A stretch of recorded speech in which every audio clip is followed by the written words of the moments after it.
사람들은 자기의 인생이 행복해지기를 원합니다. 저도 그렇고 여러분도 그렇고. 근데 그 행복의 조건은 여러 가지가 있을 수 있죠. 그 중에 저는 그래도 가장 중요한 행복의 조건이 뭘까 생각해 보니까 만남의 축복이다라고 생각해 봅니다. 좋은 사람을 만났을 때에 우리의 인생이 행복하고 복되다라는 생각을 해봅니다. 부모를 잘 만났을 때 그것도 축복이지 않습니까? 또 좋은 친구를 만나면 그게 축복입니다. 그리고 신앙생활하는 사람들은 좋은 영적 스승을 만나는 것이 축복입니다. 또 목사인 경우에는 좋은 성도들을 만나는 게 축복입니다. 특별히 평생을 같이 살게 될 좋은 배필을 만나는 것 큰 축복임을 믿습니다. 그래서 저는 행복해지기 위한 많은 조건 중에 만남이 매우 중요하다고 생각합니다. 오늘 본문은 우리가 잘 아는 나오미의 며느리 룻과 보아스가 만나는 장면을 다루고 있습니다. 모압으로 갔던 나오미의 가정이 실패하고 안타까운 모습으로 고향 땅으로 돌아옵니다. 다시 말하면 그래도 하나님에 대한 믿음은 잃어버리지 않았기 때문에 약속의 땅 베들레헴 이스라엘로 다시금 나오미는 돌아왔습니다. 근데 돌아올 때 혼자 돌아온 것이 아니라 그의 며느리 룻을 데리고 같이 돌아왔습니다. 그런데 하나님의 계획은 이제 그 나오미의 쓰러진 그 넘어진 가정을 룻을 통해서 일으키기를 원하고 있음을 우리가 볼 수가 있습니다. 나오미와 룻이 베들레헴으로 돌아왔을 때가 언제냐? 룻기 1장 22절에 보니까 추수할 때, 보리를 추수할 때에 그들이 돌아왔다, 그렇게 말합니다. 그리고 12장, 오늘 2장 1절에 보게 되니까 엘리멜렉의 친척 중에 유력한 자가 있으니 보아스라는 자였다라는 말씀이 나옵니다. 보아스라는 인물을 오늘 2장 1절에서 말하고 있는데, 특이한 것은 그가 엘리멜렉의 친족 중에 하나였다라는 것과 또 유력한 자다라는 것입니다. 유력한 자라는 말이 무슨 말이냐? 이건 주로 군대에서 쓰는 용어였습니다. 그래서 용맹스러운 자, 용맹스럽고 용기가 있는 자, 그런 자를 말할 때 유력한 자라고 썼습니다. 또 능력이 있어서 아주 유능한 인물을 가리켜서 유력하다, 그렇게 말했습니다. 더 나아가서 경제적으로 부유한 자, 그런 사람을 유력한 자다, 이렇게 일렀습니다. 즉 이 말은 보아스는 힘과 능력과 용기와 성공을 이룬 그런 사람이라고 보아스를 폭넓게 칭찬하는 말이 유력한 자다, 이렇게 볼 수 있습니다. 보아스는 유력한 자였습니다. 많은 사람에게 칭찬을 받는 사람이었습니다. 또한 보아스는 많은 사람들로부터 존경을 받았고, 더 놀라운 것은 그가 하나님에 대한 믿음이 매우 뛰어났음을 발견합니다. 믿음의 사람이었습니다. 그걸 어떻게 알 수 있느냐? 오늘 본문 2장 4절에 보니까 마침 보아스가 베들레헴에서부터 와서 베는 자들에게 이르되 여호와께서 너희와 함께 하시기를 원하노라. 즉 보아스의 밭에서 일꾼들이 추수를 하고 있는 거죠. 그런데 그들에게 하는 인사말입니다. 여호와께서 너희와 함께 하시기를 원한다. 일꾼들에게 인사를 하는데도 불구하고 하나님의 이름을 일컬으면서 인사를 하고 있습니다. 여러분, 지금 이 시대가 어떤 시대라고 말씀을 드렸죠? 룻기의 배경이 되는 시대가 어느 시대입니까? 금방 다 까먹으셨어? 사사시대라고 하지 않았습니까? 사사시대는 어떤 시대예요? 각각 자기 소견에 옳은 대로 행하는 시대입니다. 하나님이 왕이 아니고 자기가 왕이에요. 그 시대가 사사시대예요. 하나님을 왕으로 인정하지 않는 시대였습니다. 그런 시대에 평소에 인사를 하는데 보아스는 하나님의 이름으로 인사를 나누었다는 거예요. 이것은 보아스가 얼마나 신실한 믿음의 사람이었는가를 보여주는 말씀입니다.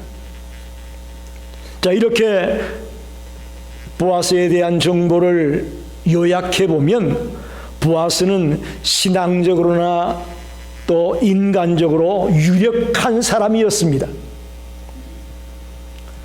그런데 룻기 2장 3절에 보니까 룻이 가서 베는 자를 따라 밭에서 이삭을 줍는데 우연히 엘리멜렉의 친족 보아스에게 속한 밭에 이르렀더라, 그렇게 말합니다. 우연이라는 말을 여러분 생각해 보십시오. 룻이 보아스를 만난 것이 우연일까요? 아니면 하나님의 섭리일까요?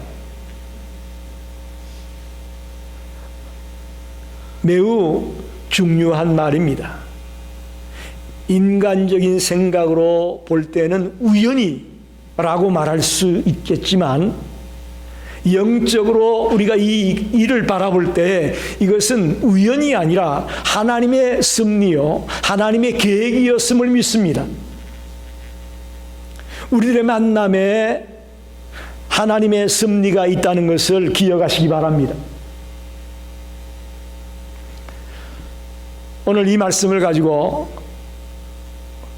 우리의 만남이 우연인지 아니면 하나님의 섭리인지를 특별히 룻과 보아스의 관계를 통해서 생각해 보려고 합니다.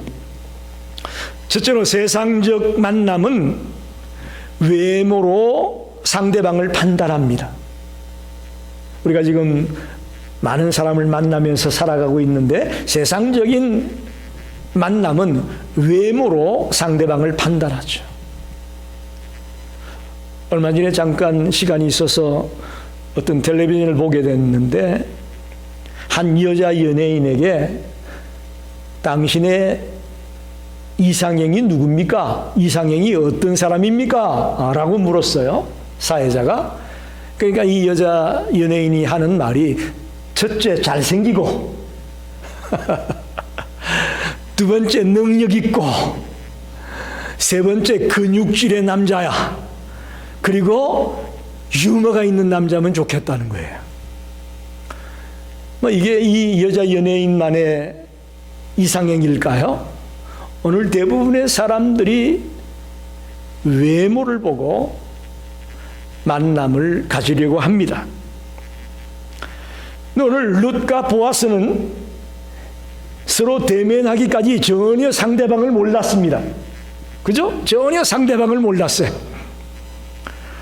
룻은 누구의 밭인지 모른 채 이삭을 줄 수밖에 없었는데 줍다가 보니까 누구의 밭이에요?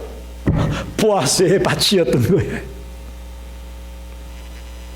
그리고 보아스가 볼 때는 평상시 자기 밭에서 일하는 여자들이 있었는데 처음 보는 여자가 거기 끼어 있는 거예요. 그리고는 이 여자가 누구냐, 이 소녀가 누구냐라고 사람들에게 물어보니까 사람들이 나오미와 함께 온 여인이라는 소개를 해주지 않습니까? 전혀 모르는 상태에서 만났습니다. 그리고 알고 보니까 나오미의 며느리라는 얘기를 듣게 되고 이 모압 여인이라는 이야기를 듣게 됩니다. 즉 보아스가 이스라엘의 특히 베들레헴의 유력한 자로서는 이 소녀는 관심의 대상이 될 수가 없습니다. 세상적인 만남으로 볼 때는. 안 그렇습니까, 여러분? 이방 여인이에요, 특히. 거기다가 이미 결혼했다가 남편을 잃어버린 가부예요. 여러분 어떻게 생각합니까? 유력한 이 보아스라는 남자가 그런 여인에게 관심이나 두겠어요? 외모로 판단하는 세상적 기준에서 볼 때는 룻은 벌써 눈밖에 난 상태입니다. 그런데 오늘 본문에 보니까 또 뒤에 계속 나오겠지만 보아스가 룻을 대하는 태도가 매우 정중하게 친절하게 대하고 있습니다. 모르겠어요. 자기들하고 먼 친척이 된다고 해서 그랬는지 모르겠습니다만 하여튼 정중하게 친절하게 룻을 대합니다. 그야말로 이방 여인이지만 아무런 차별을 두지 아니하고 똑같이 대합니다. 단지 시어머니와 함께 모압에서 이곳까지 오게 되었는데 정성을 다해 시어머니를 공경하는 여인이다라는 것만 보아스는 알고 있었던 거죠.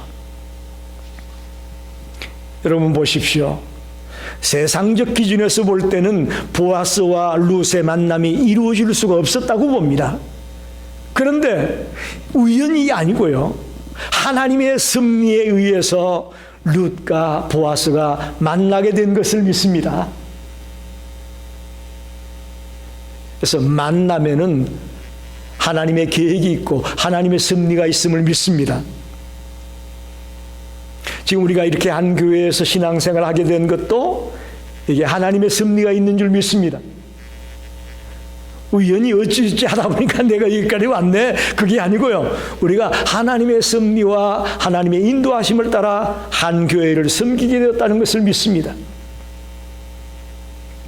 두 번째로 좀 구체적으로 들어가 보면 만남은 우연이 아니라 하나님의 섭리라는 것입니다. 이제 하나님은 죄를 깨닫고 회개하고 돌아오는 나오미의 가정을 용서하고 사랑하시는 그런 하나님임을 우리는 알고 있습니다. 나오미는 늦게나마 자신의 가오를 깨닫고 이제 다시금 하나님께로 돌아가기를 원하는 마음이 있었습니다. 이제 하나님은 그 나오미의 가정을 회복하기로 계획을 가지고 있고 뜻을 가지고 있었음을 우리는 믿습니다. 그게 하나님의 자녀를 향한 하나님의 계획이에요. 생각이에요. 회개하고 돌아오는 자를 회복시키고 일으키겠다는 것이 하나님의 계획이라는 거죠. 하나님의 섭리는 바로 엘리멜렉의 친족인 보아스를 통해서 그 가정을 일으키는 것이었습니다. 이것은 나오미가 상상도 할 수 없는 그런 일들을 하나님은 이미 계획하고 있었다는 거예요. 할렐루야. 놀랍습니다. 저와 여러분이 지금까지 살아오면서 진행되는 이 모든 일들이요, 우연히 운이 좋아서 운이 없어서 그렇게 여러분 말씀하지 마세요. 놀라운, 우리가 상상도 할 수 없는 놀라운 하나님의 계획이 우리를 이끌고 있고 앞으로도 이끌어 갈 것을 믿습니다. 만남은 우연이 아니에요. 룻이 이삭을 줍기 위해 보아스의 밭에 이르렀는데 사람들의 입장에서 볼 때는 우연이라고 할 수 있겠죠. 그러나 하나님의 입장에서 본다면 그건 하나님의 계획이고 하나님의 섭리였습니다. 하나님은 의도적으로 룻의 발걸음을 보아스의 밭으로 인도했다고 믿습니다.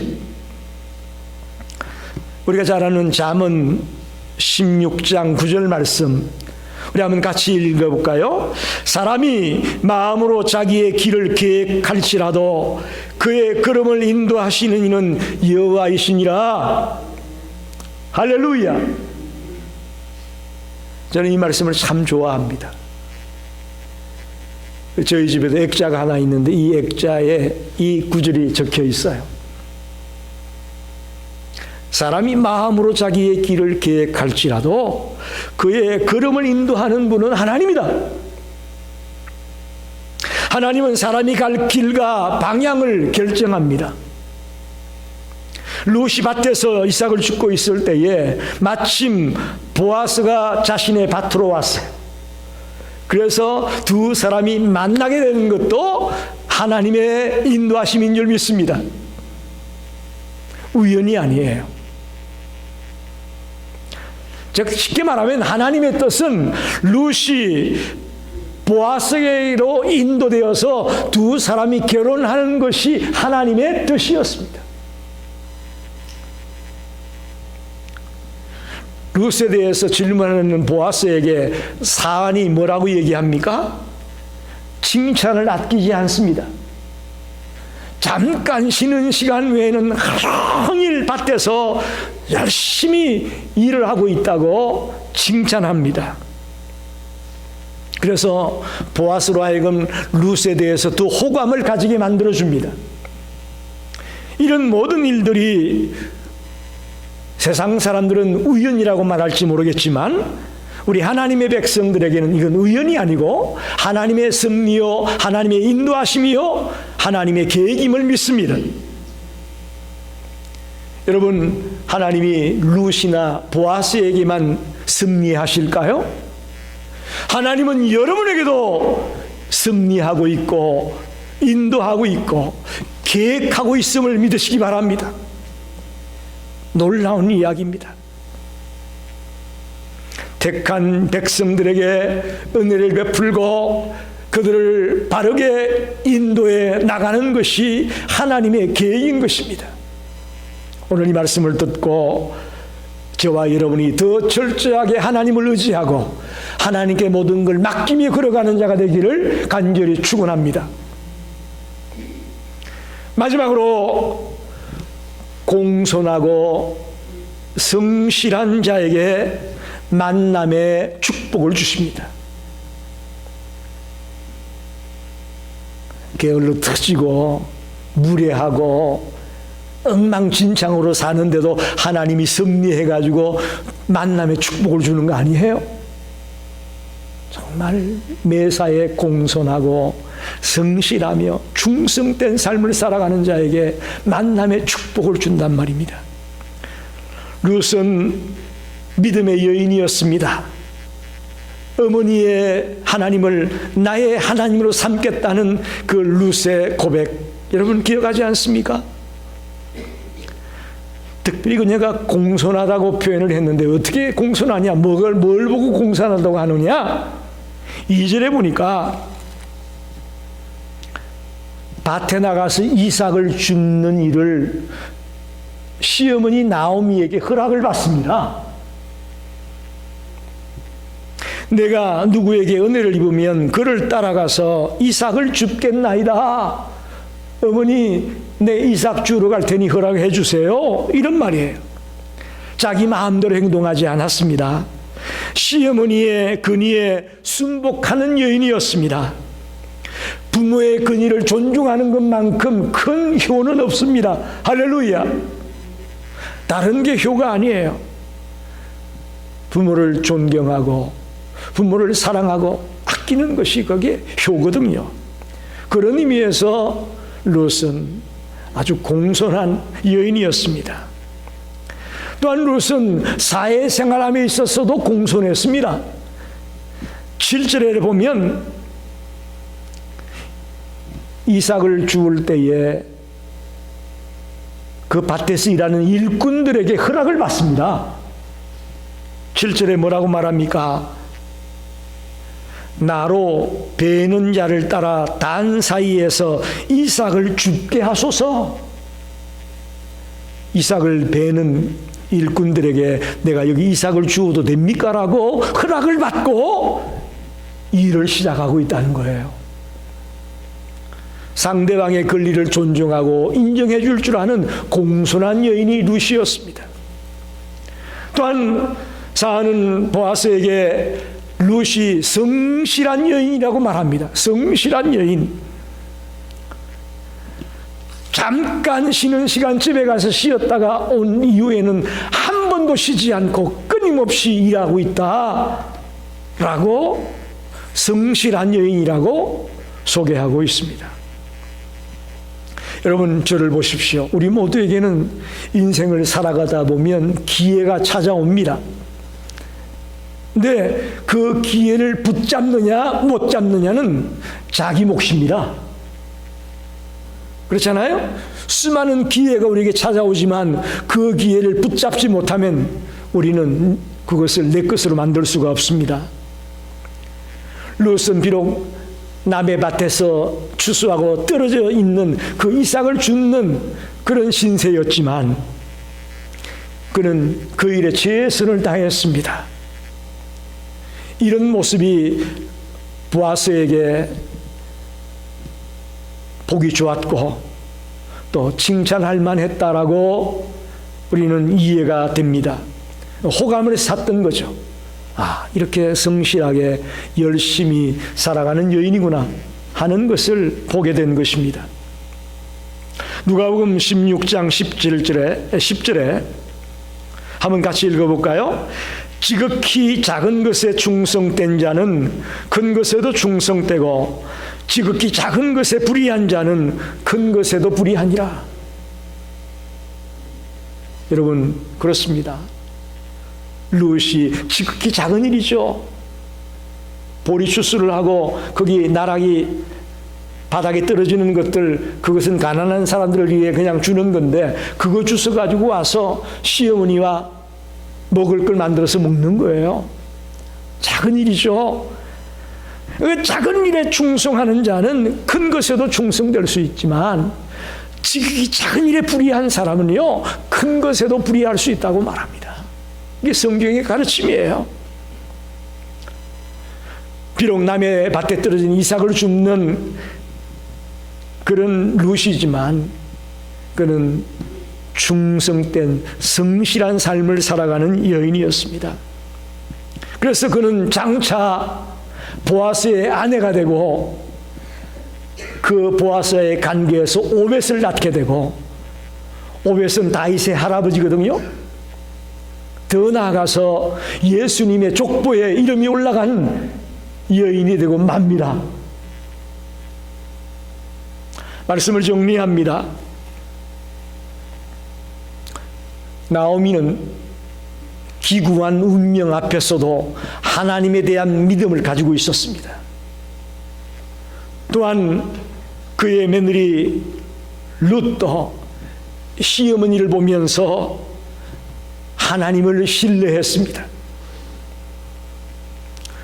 여러분, 그들의 믿음이 틀리지 않았습니다. 하나님만을 신뢰하며 고향 땅으로 온 그들에게 하나님이 살아계심을 보여주십니다. 할렐루야. 살아계심을 보여주십니다. 룻의 입장에서는 지극히 우연히, 아니 어떻게 보면 어쩔 수 없이 이 밭에 가도 안 된다 그러고 저 밭에 가도 줍지 말라 그러고 그러고 쫓겨서 왔는데 그 밭이 보아스의 밭이요. 인간적인 생각에서 볼 때는 우연일지 모르겠지만 하나님께서 이 모두를 주관하고 있음을 우리는 발견합니다. 이것을 신학적인 용어로 섭리라고 하는 겁니다. Providence, 섭리라는 말, 여러분 꼭 기억하십시오.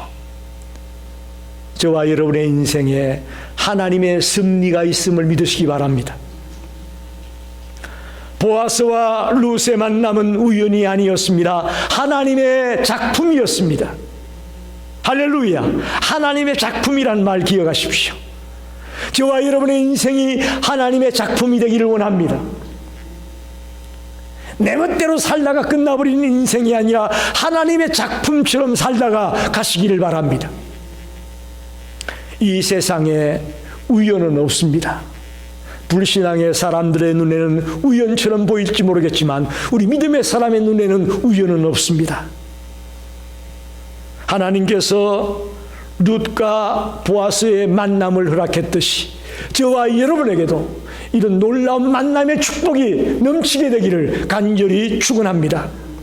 기도하겠습니다.